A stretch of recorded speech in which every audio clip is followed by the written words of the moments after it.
Hello, my friends. Happy to be back at YourVision.blog. And today I have a fantastic guest, Mathias Grünsteidl from Glink. And he is the founder of Glink, a very good friend. And thanks to be here, Matthias. Please introduce yourself.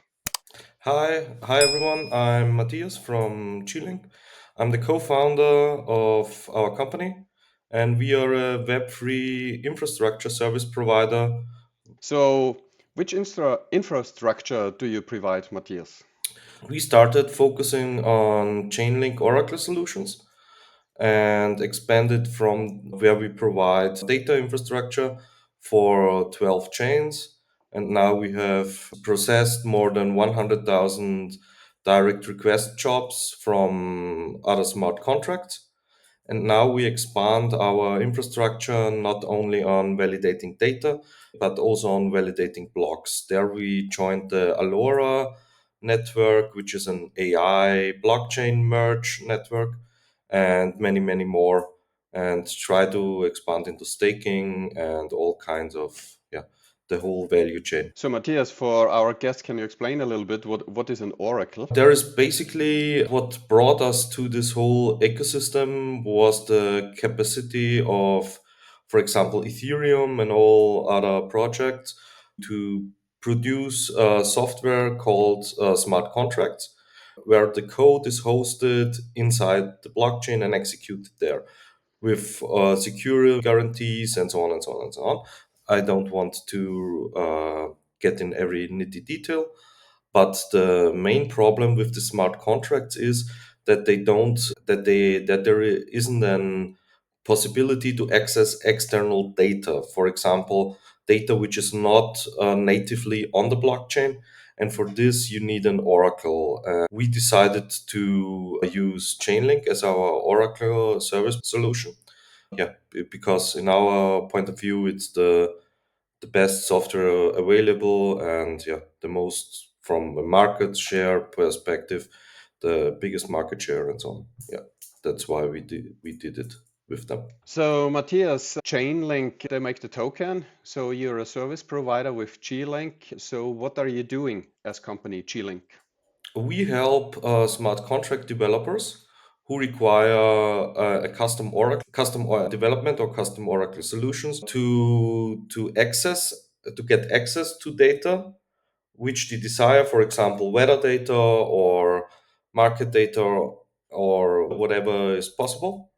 We help them get access to the data and help them to make it readable for a smart contract and deliver the data to their smart contract through Chainlink's core services.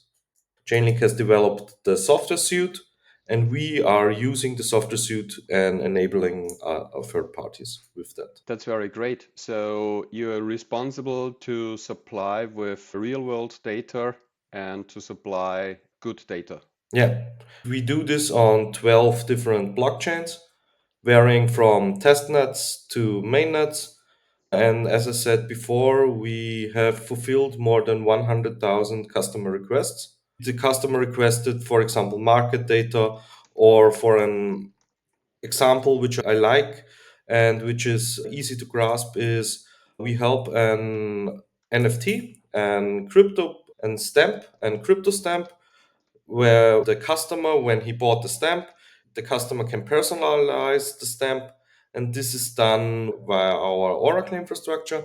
And for example, the weather and the humidity is measured in the Faroe Islands, and then there is calculated how rare these weather conditions are, and this reflects in the rarity of the crypto stamp or the NFT itself. A very good combination. Yeah. And also, now the real world applications, they're getting more and more attention. So to fractionalize things or to make an NFT of something from the real world. So it's called real world applications, RWA. What do you think? Is this really needed by human mankind or is this just a bubble? I see it differently.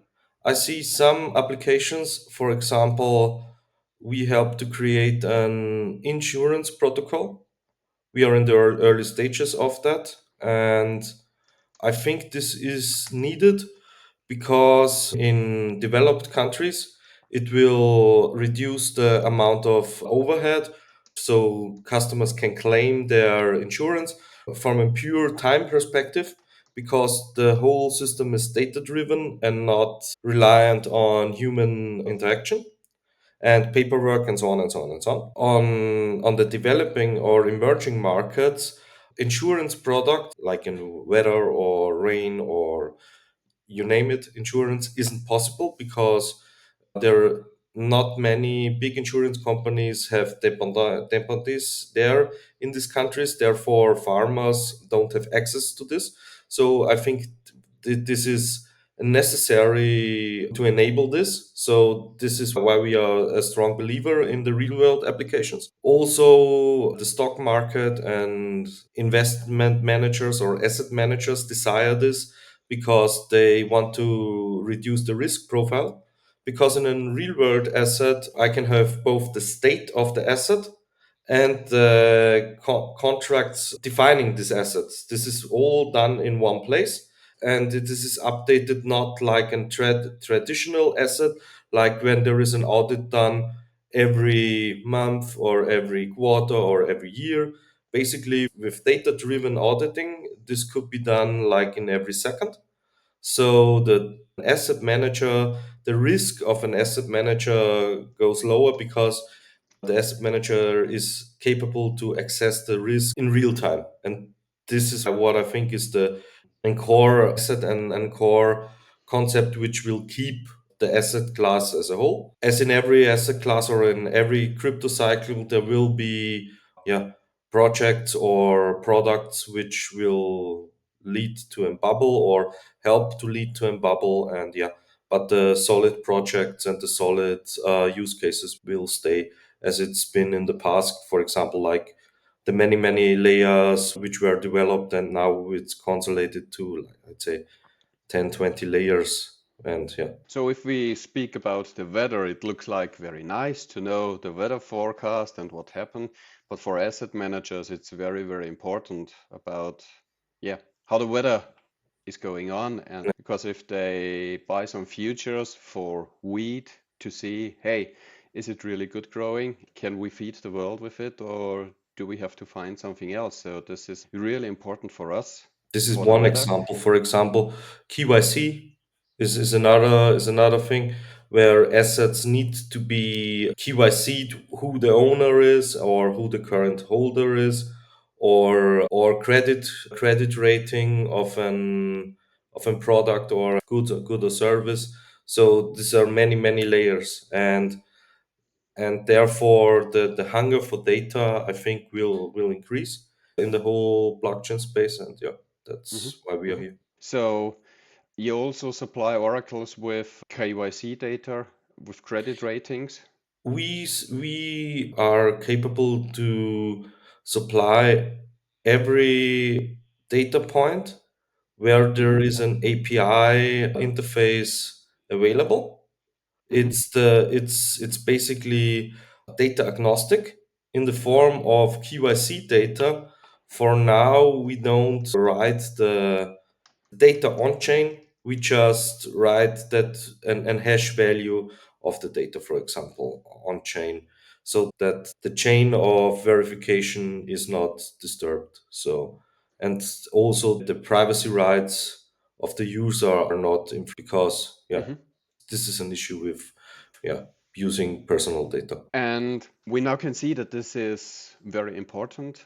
Can you give a little bit outlook? Can you give an outlook for the future? What will go on? What will happen? What will change in the next years? I can talk about or I can highlight an use case Chainlink itself has done Please. with major financial institutions. Full transparency, we aren't involved in any shape or form in that. It's done all by them. And they have an working relationship with Swift. This is the biggest interbank payment network on the world. And the T, this is an US entity, basically, which and clearinghouse, which settles the stock markets and so on. And Mhm, their goal is to reduce the clearing time dramatically for assets. For example, if there is a real world asset on an which is owned or issued by a bank and is hosted on their private blockchain, and there is money on another bank also hosted on their internal blockchains. The problem is that these two chains can't interact with another on chain level, and these banks would have to integrate each bank chain on their own. And here comes the collaboration with Chainlink and Swift, where they use the current Swift messaging standard to facilitate this cross-chain swap. And this cross-chain, it's called delivery versus payment.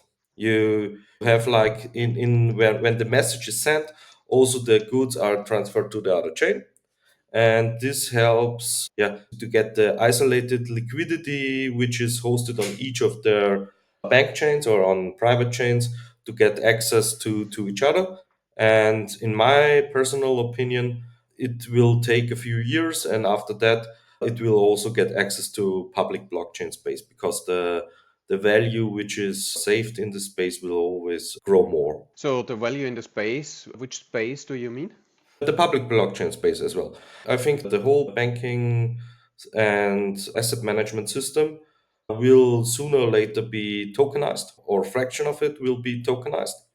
And this will this will grow the space as a whole, because there are trillions of dollars which will be brought in a tokenized format and then stored at first on private chains, and after some time, when there's more need or more demand for additional yields or additional liquidity or additional functionality, these private chains will start to interact with public chains, and this will also grow the value of the whole system.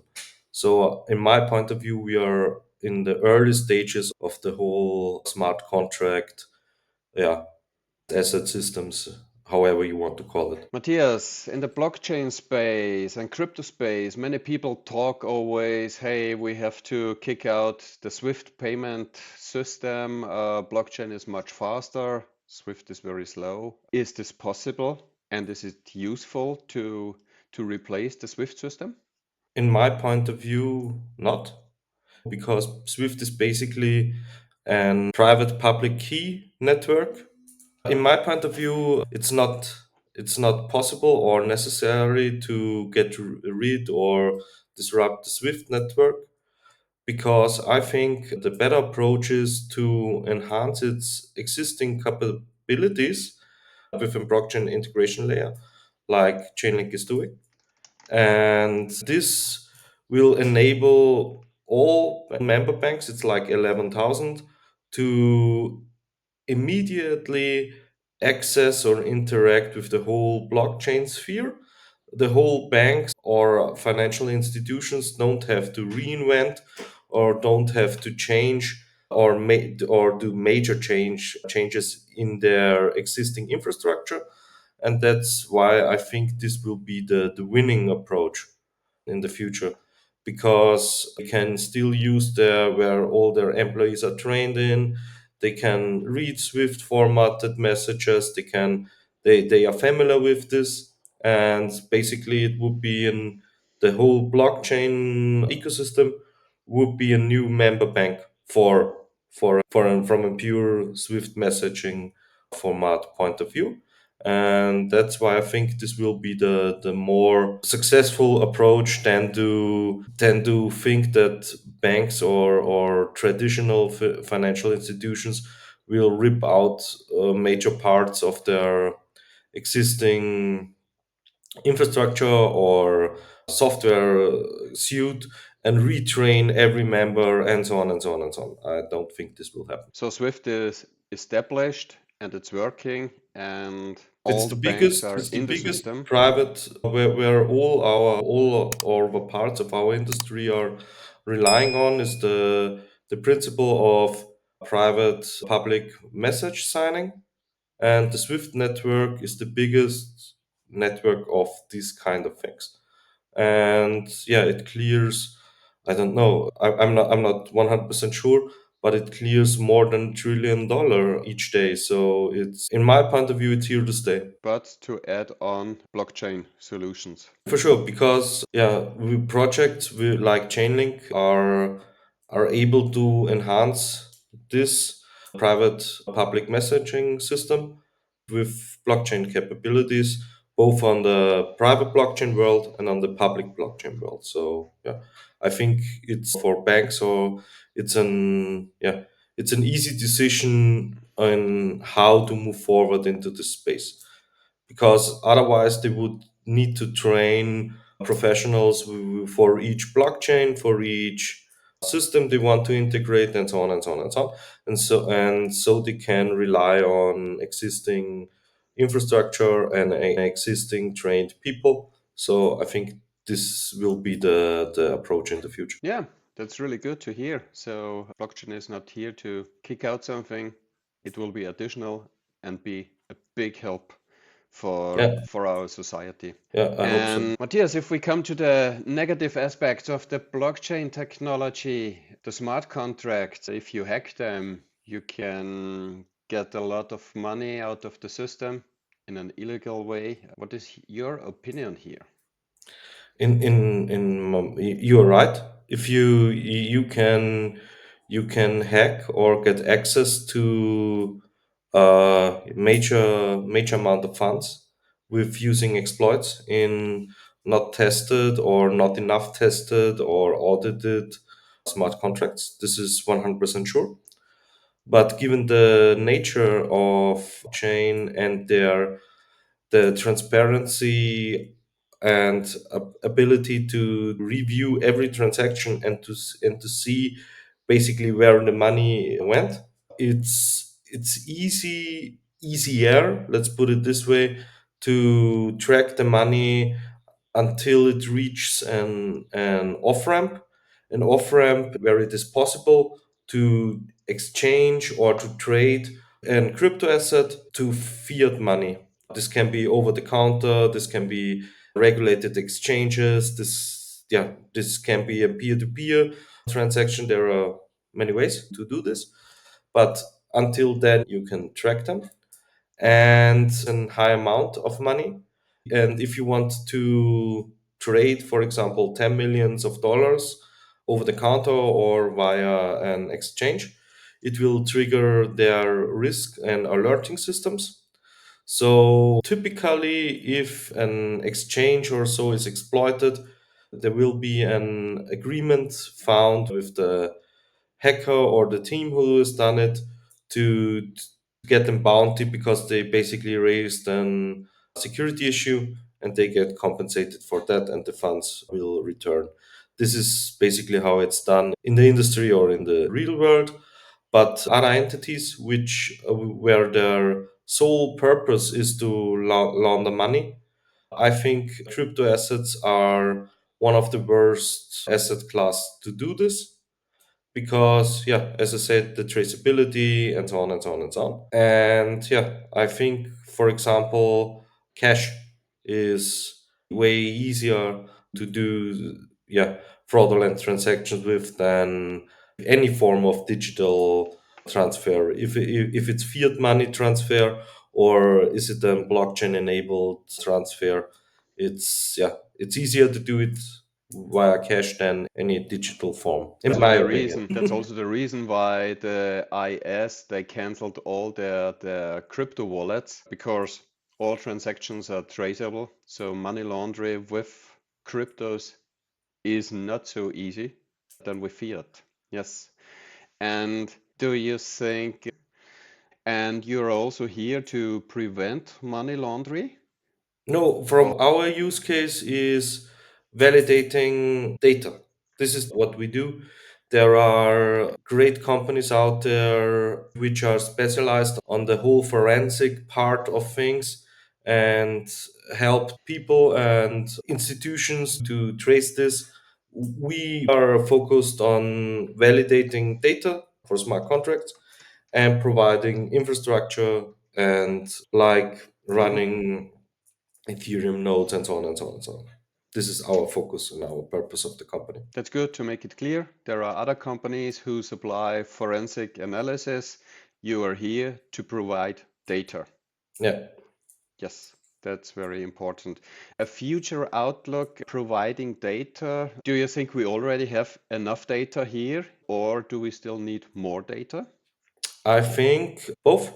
I think we have for certain use cases, they're already in a quite digital format right now.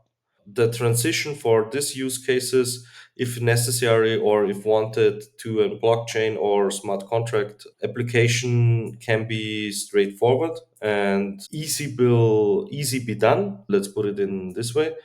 But every process, if you think bigger, like the machine to machine economy or Internet of Things and so on and so on and so on, every machine or almost every physical good needs to have like an access key or something like that, so that things like this is, if possible, if we want to move this way, let's put it this way, and if the trend to move in this direction continues, we need way more sensoric and so on and so on and so on. I think it depends on the use case, and but in general, I think more data will naturally emerge, because if each data point doesn't create the data from the data point itself, it also creates metadata around putting the data point in comparison with other data points and so on. So I think it's a never-ending cycle. Let's put it this way. So the data which are available, they have to be processed. They are useful, and then you can use them. And that's good if you have a good supplier for good data, which is Glink. And Matthias, now we are coming to the main question of this channel. What is your vision? Why are you doing that? In simple terms, I like the even outcome or the even playing field smart contracts provide for humankind. It doesn't matter if you're a multinational organization or an independent farmer on the end of the world. If you decide to settle or use the same smart contract, the same rules and the same structure and contract structure and so on applies for both entities. And this isn't always the case in the current situation we live in, given juristical systems, given market power, and so on and so on and so on. And this is why I believe that the technology is here to stay, because it enables an equal playing ground, and each application or each use case which is done with this technology or this type of technology expands the capabilities of one individual. If you think like years back with Bitcoin, it was able, or people were able to send digital money, whatever you want to call it, through peer to peer without any intermediary or trusted intermediary. And now the whole value chain, the whole supply chain for an foreign service gets brought into the smart contract format. Now the whole service chain, it's possible to create like the DeFi or the decentralized exchanges and so on. You have more and more services which coming in this thing. In my point of view, it all started or will all start with financial applications, given that the use cases are almost all digital and so it's easy to merge them. But I don't think that this will stop there. I see that we will be in the future that you can, and smart contract based Amazon and smart contract based Alibaba, something like this. I think this will emerge sooner or later and will help and disrupt at the same time. It's every technological improvement also disrupts the current status quo. So, in my point of view, it will be more good will emerge than disruption. It's great to have such a company like Glink here in Austria, not like always the fantastic company sitting in the Silicon Valley. Also, Glink, they are here. They supply very good service. It's very important. I think the impact of cryptos is not so visible here in Europe. Everybody of Mm. us has a bank account, and it's more in the emerging countries where they will gain more market traction because the people don't have a bank account that they can transfer money from one person to the other person. But what you supply, this is very important also for the financial institutions.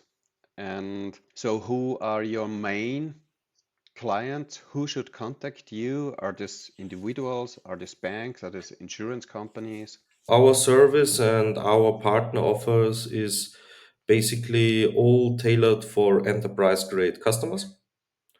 We formed a strategic partnership with Well Direct, which is 100% subsidiary of AA1 Telecom. And with this partnership and with our knowledge and expertise, we help institutions to bring products on chain. And this is currently our focus. And we help them throughout the whole stage. We help them with creating a prototype, evaluating the prototype, making it production ready, help them to deploy the necessary smart contracts, and also help them with their data needs and supply the data continuously throughout the life cycle of the project. They have basically one-stop shop for all the needs. This is what we provide to them.